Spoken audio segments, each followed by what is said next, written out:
Hey, so some of you may already know, I lost my little brother, Jonathan Lester, last year, 2021, in November, at the end of November.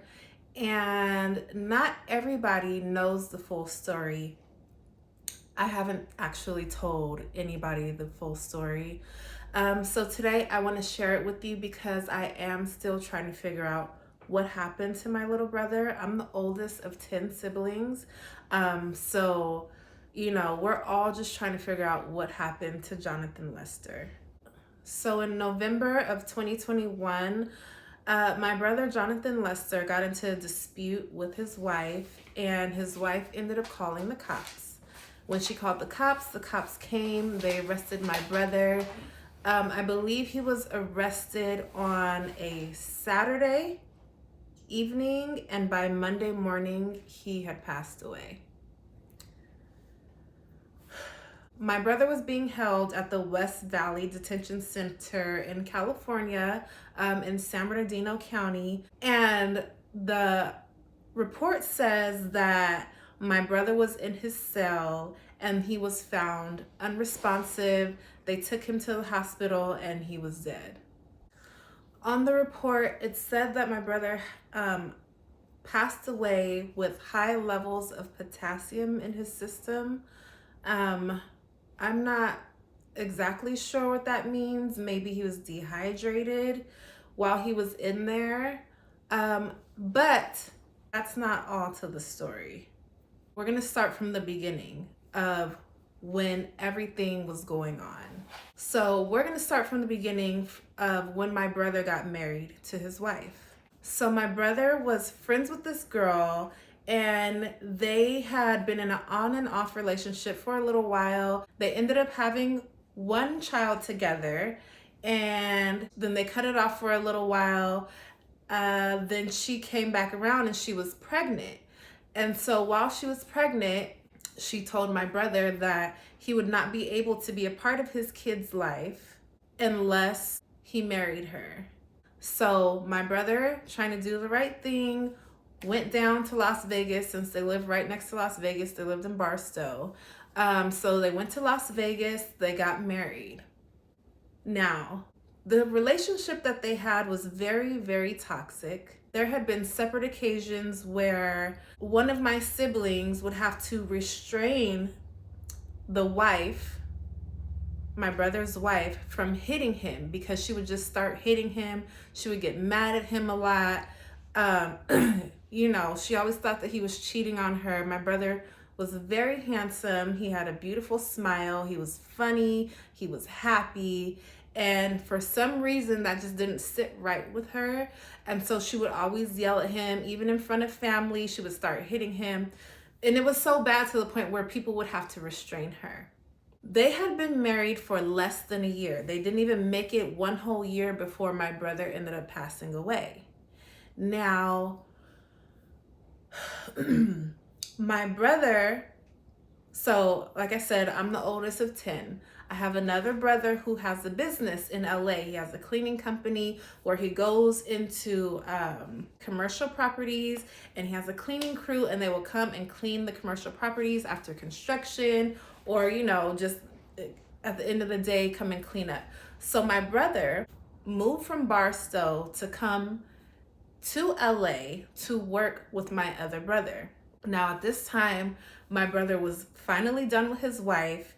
I had spoken to him. He said that he was just trying to be a good man and, marry her so that he could be a part of his kid's life, so he could help raise his kids. Now, keep in mind, this woman already has 5 kids prior to the 2 kids that she had with my brother. Nobody else married her. I don't know why my brother decided to marry her, but I can understand that he just wanted to be a good father and a good husband. So anyways, he moves to LA with my brother, or to work with my brother. The wife did not like that, and she would always hold his kids from him because she wanted him back. She wanted him to come back to Barstow, come live with her, and he just wasn't having it. So anyways, He comes to visit, and when he comes to visit, he's staying in a hotel. He does not come to her apartment to come stay with her. He comes to visit. He's staying in a hotel, and he lets her know, hey, I'm coming to see the kids. I'm coming to see you. He had just had a baby 2 or 3 weeks prior to this. So he's coming out there. She's like, no, I don't want you to see the kids if you're not going to stay here. He's like, look, I'm trying to see them. I'm not going to be with you. I don't want to be with you. I'm going back to the hotel. I'm leaving to come back to LA in the morning. So what the wife does, and this part is something that I heard. It's not fact. It's not something that I spoke to the wife about because she won't speak to any of us. But this is what we heard. We heard that when my brother was in his hotel room, she had sent 2 men over there to beat my brother up. She sent 2 men to his hotel room to beat him up because she was upset that he wasn't coming back with her. So when he was at the hotel, he figured out why these guys were coming after him. They ended up telling him like, oh, we were sent here by your wife to come and fight you. So he puts his clothes on because he's woken up in the middle of the night. He puts his clothes on, he goes back to the apartment, and he is understandably upset because she sent people over to where he was to fight him. So he's upset. He's in the apartment, he's yelling, then she goes and locks herself into a bathroom and calls the police on my brother. So the police come. Like I said, it was a Saturday night. The police come, they pick him up, and they take him to West Valley Detention Center in Barstow, or in the high desert. I'm not sure if it's exactly in Barstow, but it's in San Bernardino County. So again, this piece of information that me and my family heard, we don't know it to be fact. All we know is what we hear because we have not spoken to the wife. So we hear that the wife has people that are in jail. She knows people that are in the jail that my brother was taken to.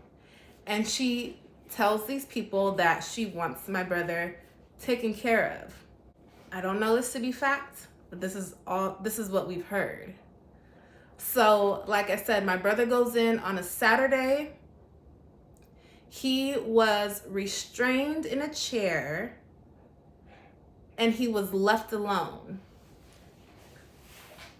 He was restrained in a chair and he was left alone. Now, the report says that an officer came back to check on him, and when they came back to check on him, he was unresponsive. After they found him unresponsive, they took him to the hospital where he was pronounced dead. My brother was 28 years old. They're saying that he had a heart attack, or, I don't really know what's going on. I'm reading the stuff in the report. Nothing is 100% making sense to me. So, anyways, my brother passes away, and we just don't, everything is left up to his wife. Because my brother was legally married, his wife had to handle everything, right? As far as getting his body released, just taking care of things that need to be taken care of after somebody passes away. That was all pretty much left up to her legally.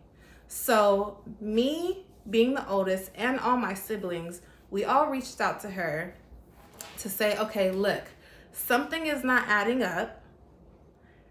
We need to figure out what happened to our brother. We would like to do a private autopsy. We will pay for the private autopsy. We need to, get the blood work just to be sure that what they're saying on this paperwork is actually what happened. So the wife says, okay, But when it comes down to her signing paperwork to allow us to do it, she won't do it. Like, I'm not really understanding what the problem was, because there was no money out of her pocket. We told her that we would cover all funeral costs. She wouldn't have to pay for anything. My brother ended up sitting in the coroners for like 2 months because the wife wouldn't release him. The wife wouldn't let us get his body to do a private autopsy. And it just sounded crazy. She deleted everybody's comments on my brother's Facebook post about him passing away. You know, everybody sending their condolences. She deleted all of that. She deleted all of his siblings, all of his family off of his Facebook page. And now, mind you, us and our brother, we had a very good relationship. We had a very loving relationship. There was no issues with us on our side of the family. So why she would do something like that, I have no idea. She blocked us all. You know, it was just really weird. It wasn't making sense to us. So anyways, she finally gets my brother's body out of the coroners after asking for a few extensions to get his body out. She finally gets his body out, sends him to a mortuary, still is not allowing us to do the private autopsy. We are continuously asking her. And, you know, she'll say yes, but then she won't answer the phone when it's time to sign papers. We told her that we wanted to get a lawyer, and that we were trying to get a lawyer to help us figure out what happened to our brother. And still with that, she was concerned, like, oh, okay, yeah, you can get a lawyer, but when it comes to winning money, you guys can't get any money. We were never concerned about any money. We never wanted money. You know, any money that could possibly be won from a situation like this would automatically go to her and the kids, because that's his wife. You know, we didn't have any intentions of any financial gain from this. We just want to know the truth. So we were talking to lawyers, and then so she would tell the lawyer, okay, yeah, I want to do it, or yes, it's fine that they do it. And then when it came down to signing paperwork, she wouldn't do it, which was really off to us. So anyways, fast forward, you know, we're trying to see my brother's body. We're trying to be able to go to the mortuary so we can ID his body, take pictures of his body just to see what kind of condition that he's in. Now, I said he had been in the coroner's office for a couple of months. When she sent him to the morgue, to the mortuary, she didn't pay for embalming. So his body just deteriorated. She did not pay for embalming. The mortuary, you know, kept him in a refrigerator to preserve his body for as long as they could. We offered to pay for the embalming. She wouldn't do it.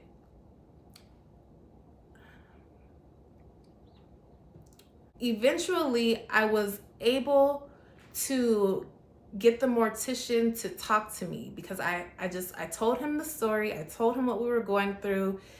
He told us that just from speaking to this woman, something sounded off. And he told us a few details about my brother's body. So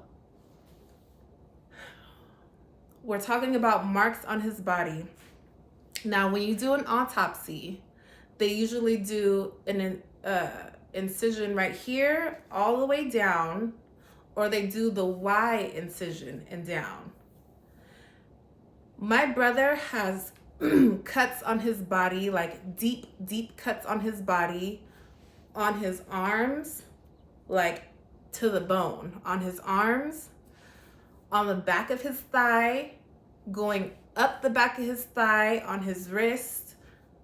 These are cuts that are not made by someone doing an autopsy.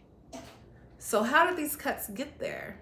West Valley Detention Center has multiple cases against them for stating that they found people unresponsive in their cells, and then it comes out that the person was killed. Now, around the time that my brother was in that jail and killed, we believe that he was killed. Around that time, there was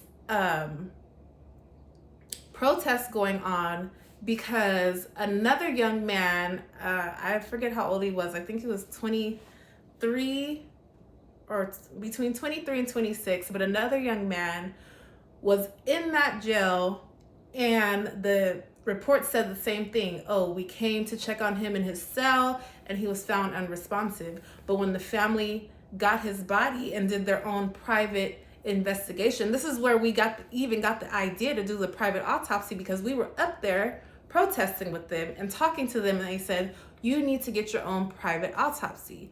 So when they did their own private autopsy, they discovered that this man was missing teeth, his nose was broken, both legs were broken, his arms were broken.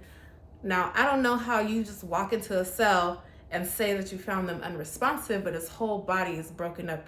So this is why I'm telling his story today, because despite our efforts to figure out what happened to our brother, we still have no clue. It feels like it's just being let go.